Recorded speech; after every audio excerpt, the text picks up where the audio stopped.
نحمده ونصلي على رسوله الكريم اما بعد۔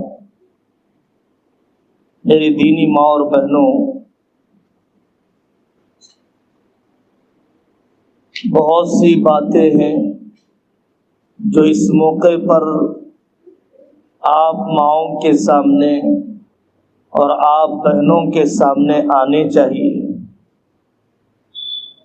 اس وقت میں سب سے زیادہ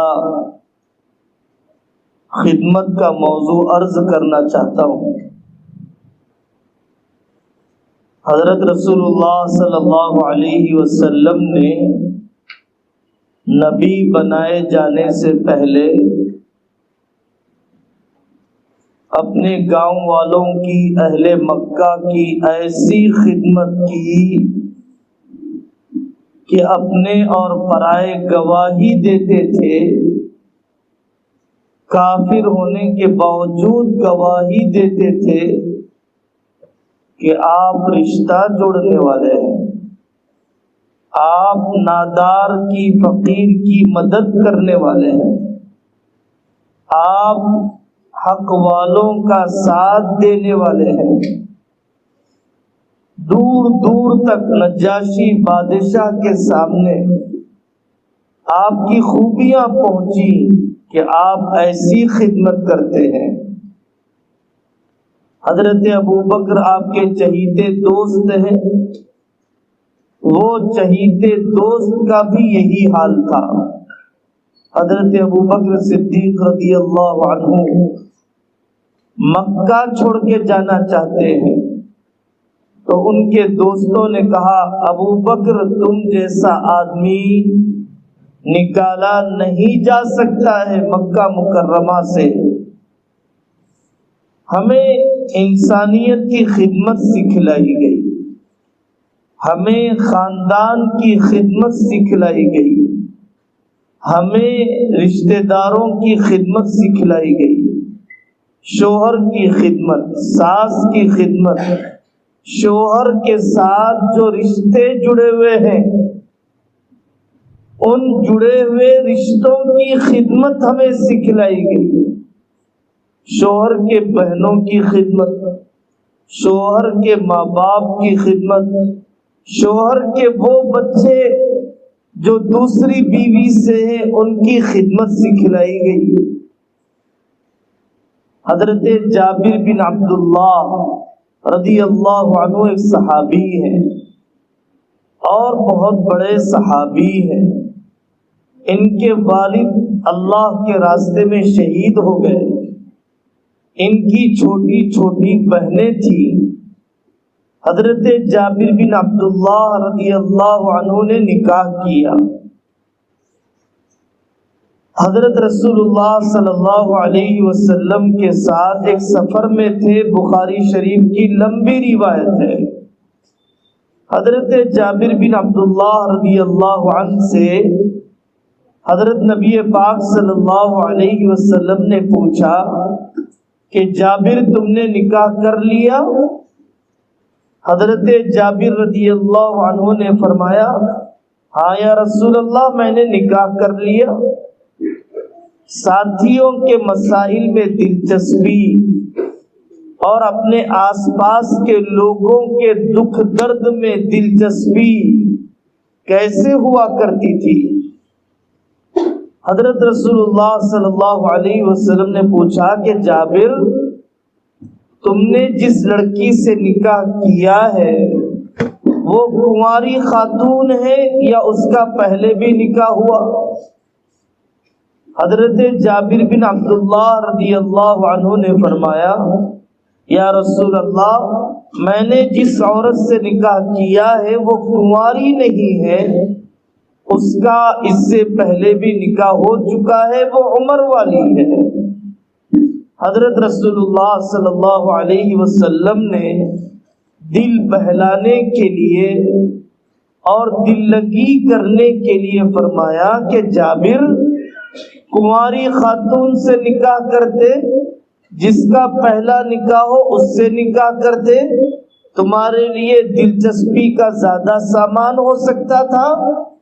حضرت جابر رضی اللہ عنہ نے فرمایا، ان کی بات کا خلاصہ یہ تھا، یا رسول اللہ میرے والد شہید ہو گئے، میرے والد دنیا سے رخصت ہو گئے، میری چھوٹی چھوٹی بہنیں ہیں، مجھے کم عمر بچی نہیں چاہیے، مجھے اپنی بہنوں کی خدمت کرنے والی، سر میں کنگھی کرنے والی اور ان کو زندگی کا سلیقہ سکھانے والی اور عورتوں سے متعلق ذمہ داری سکھانے والی ماں چاہیے، مجھے کنواری بیوی نہیں چاہیے۔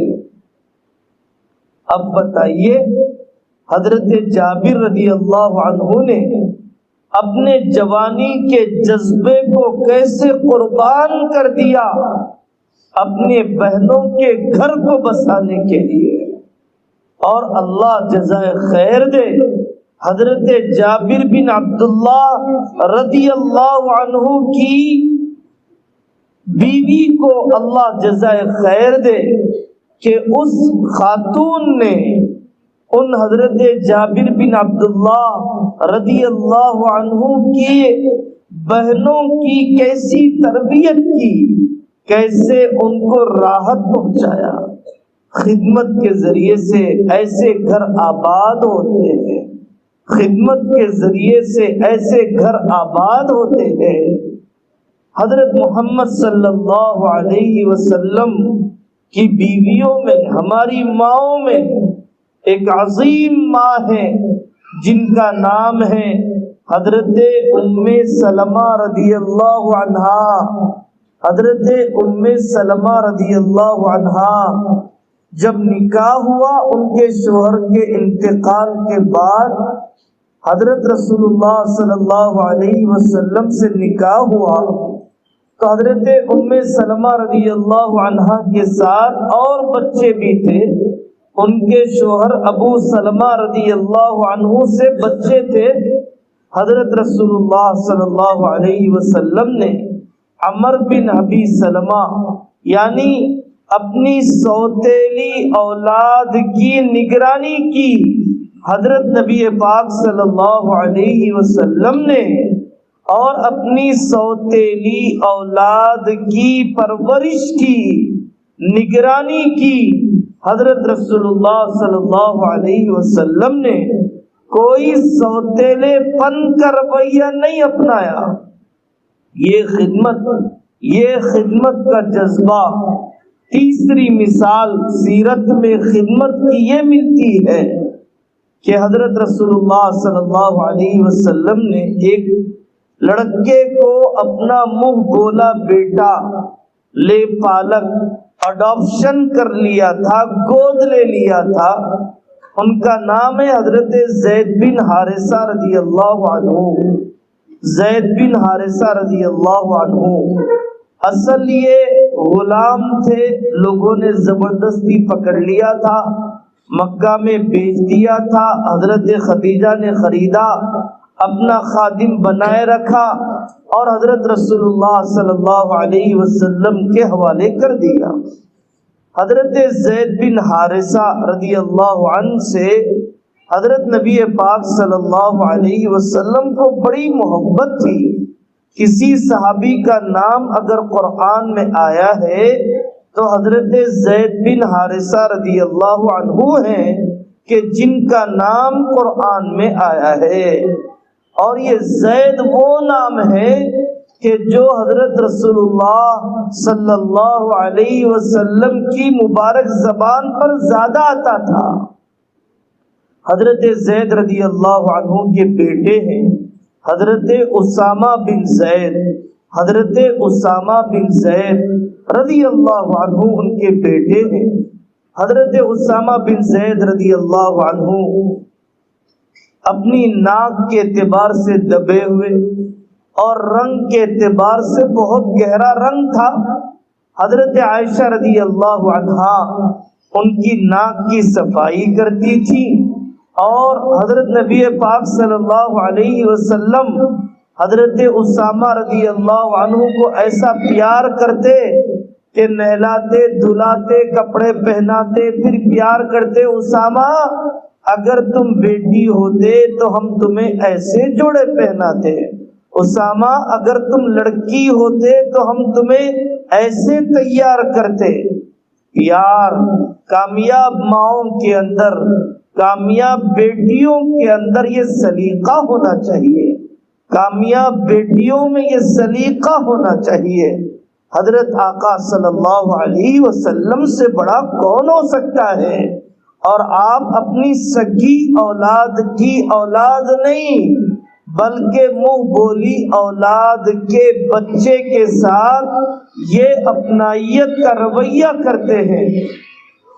اپنے اندر خدمت کا جذبہ پیدا کیجیے۔ آج خدمت نہ ہونے نے ہمارے گھروں کو توڑ دیا، بے صبرا بنا دیا۔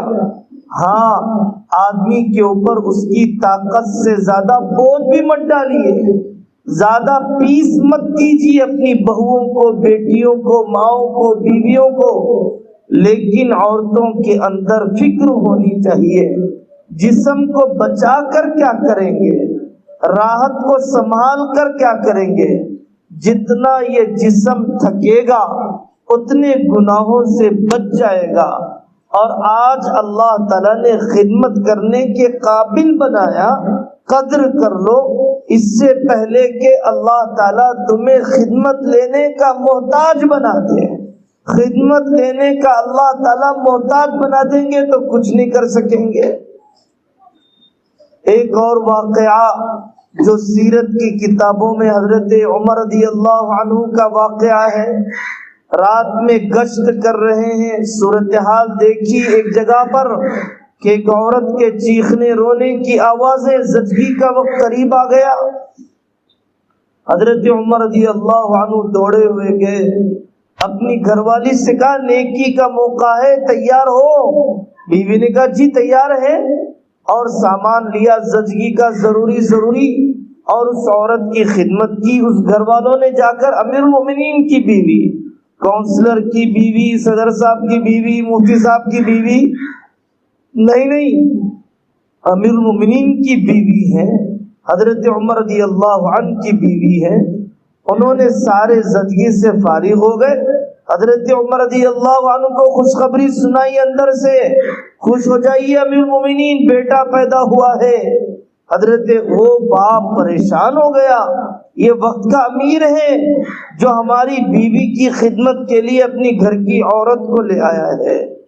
اللہ کے یہاں جواب دینے کا احساس، اب اللہ کے یہاں جواب دینے کا احساس، دل سے دعا لینے کی فکر، دل سے دعا لینے کی فکر، خدمت کا جذبہ لاؤ، خدمت کا سلیقہ سیکھو۔ ہم نے اپنی بیٹیوں کو خدمت کرنا نہیں سکھلایا، ہماری بیویوں کو خدمت کرنا نہیں سکھلایا، ہمارے اپنی بہنوں کو خدمت کرنا نہیں سکھلایا۔ غور کیجئے، سیرت کی کتابوں کے اندر مہمان آنے پر خوش ہونا چاہیے۔ ہوٹلوں سے کھانے لائے جاتے ہیں، کیا برکت ہوگی جس گھر میں اچھا کھلایا جائے، اچھا کھایا جائے، مہمان کا دل جیتا جائے، اس گھر میں برکت آنے کو کوئی روک نہیں سکتا ہے، کوئی روک نہیں سکتا ہے۔ خدمت کرنے میں یہ بھی ہے، جنازہ ہے خاندان میں نہلانے کے لیے تیار ہوں۔ جنازہ نہلانے کا ثواب ہے کہ جو کسی جنازے کو نہلائے، کمی بیشی کو چھپائے، اللہ نہلانے والے کے 40 کبیرہ گناہوں کو معاف کر دیتے ہیں۔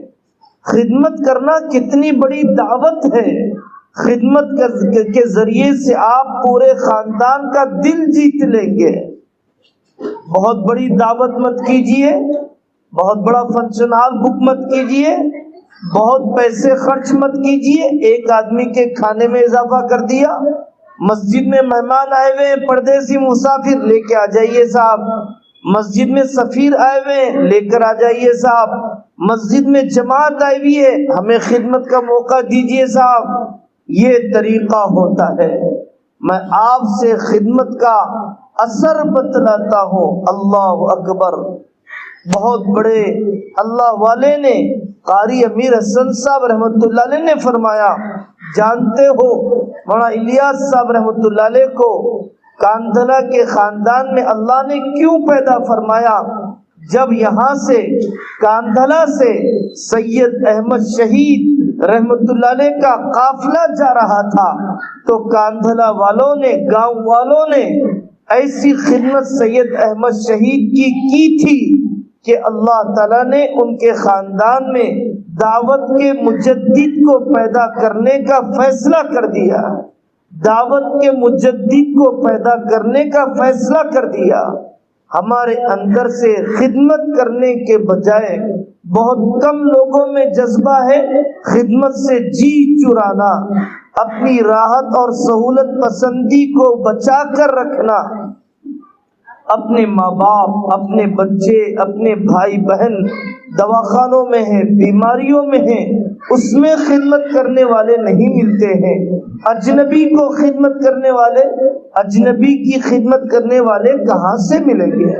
کاش ہم اس ملک میں رہتے ہیں۔ آپ نے اتوار کے دن دیکھا، اتوار کے دن دوسری مارواڑی قوموں کو، ریڈی قوموں کو ہمارے علاقے میں آپ نیلوفر ہاسپٹل کے سامنے دیکھیے، عثمانیہ دواخانے کے سامنے دیکھیے، گاندھی دواخانے کے سامنے دیکھیے، ایسے دوسری قوموں کے لوگ گھروں میں کھانا بناتے ہیں، اپنے بچے بچیوں کو لے کر پیک کر کے بستیوں میں جا کر تقسیم کرتے ہیں، سویٹر بستیوں میں جا کر تقسیم کرتے ہیں، بلینکٹس اور بستیوں میں جا کر تقسیم کرتے ہیں سردی کا سامان۔ اطعم الطعام، اللہ کے رسول صلی اللہ علیہ وسلم نے مدینہ منورہ آنے کے بعد جو اعلان فرمایا تھا، اطعم الطعام، کھانا کھلاؤ، رسموں میں کھلایا جاتا ہے، فنکشنوں میں کھلایا جاتا ہے، فجر کے بے نمازیوں کو کھلایا جاتا ہے، رسموں کو سنبھالنے، رسموں کو پورا کرنے، فارمیلٹیز کو پورا کرنے سانچک جمعگی پر خرچ کیا جاتا ہے، لیکن مستحق لوگوں پر خرچ نہیں کیا جاتا ہے۔ میرے گھر میں، میری بستی میں کتنی ایسی معذور بوڑھیاں ہیں، میری بستی میں کتنے بیمار زندہ لاش ہیں کہ جن تک کھانا پہنچانے والا کوئی نہیں ہے۔ بچے الگ ہو گئے اور اڑوس پڑوس کے لوگ خیر خیریت نہیں دیتے ہیں، دعا کرو دعا کرو بولنے والے بہت ہیں، اصل یہ کام ہے دعا لینے کے، دعا لینے کے اصل یہ کام ہے۔ ہمیں اس کی فکر کرنا چاہیے۔ تاریخ میں اللہ کی جتنی نیک بندیاں گزری ہیں، آپ دیکھیں گے کہ ان کے اندر خدمت کا جذبہ، خدمت کا جذبہ، اپنا پیٹ کاٹ کر کھلانے، اپنے زیور بیچ کر خدمت کرنے، اپنی راحتوں کو قربان کر کے دوسروں کو راحت پہنچانے۔ قرآن کی آیت اتر گئی، وَيُؤْثِرُونَ عَلَىٰ أَنفُسِهِمْ وَلَوْ كَانَ بِهِمْ خَصَاصَةٌ۔ حضرت نبی پاک صلی اللہ علیہ وسلم مکہ مکرمہ ہے، جھگڑا ہوا صحابہ میں، حضرت حمزہ رضی اللہ عنہ کی بیٹی کے بارے میں جھگڑا ہوا کہ اس کی پرورش کون کریں گے۔ جھگڑا کیوں ہوا؟ آپ لے لو، آپ لے لو، اس کا جھگڑا نہیں ہوا، ہم لینا چاہتے ہیں، ہم لینا چاہتے ہیں، ہمیں موقع دیجیے، ہمیں موقع دیجیے۔ آخر میں حضرت جعفر رضی اللہ عنہ کو وہ بچی دے دی گئی، کیونکہ ان کے نکاح میں اس بچی کی خالہ تھی، خالہ ماں کے برابر ہوتی ہے۔ صحابہ کے یہاں یتیموں کو ایک دوسرے کے لیے فٹ بال کی طرح دھکیلا نہیں جا رہا ہے، بلکہ یتیم کی پرورش لینے کے لیے جھگڑا کیا جا رہا ہے۔ حضرت نبی پاک صلی اللہ علیہ وسلم کی عدالت میں جو مقدمہ آیا وہ یہ آیا کہ یا رسول اللہ ہمیں موقع دیجیے، ہم ان کے رشتہ داروں میں سے ہیں، ہم یہ رشتہ داروں میں سے ہیں، ہم یہ رشتہ داروں میں سے ہیں۔ آخر میں حضرت محمد صلی اللہ علیہ وسلم نے حضرت اسما حضرت رسول اللہ صلی اللہ علیہ وسلم نے اس مرد کو دے دیا کہ جن کے نکاح کے اندر حضرت حمزہ رضی اللہ عنہ کی بیٹی کی خالہ تھی، اور یہ فرمایا الخالۃ بمنزلۃ الام، خالہ ماں کے برابر ہوا کرتی ہے۔ خدمت کا جذبہ اتنا مردہ ہو گیا کہ کورونا میں 47 لاکھ جنازے اڑ گئے، لیکن اب تک خاندان کی بیوائیں ویسی ہی ہیں، اب تک خاندانوں کے یتیم ایسے ہی ہیں، اب تک خاندان کے بے آسرا لوگ ویسے ہی ہیں۔ ان کا جیسے انتظام کیا جانا چاہیے ویسا انتظام نہیں ہوا ہے۔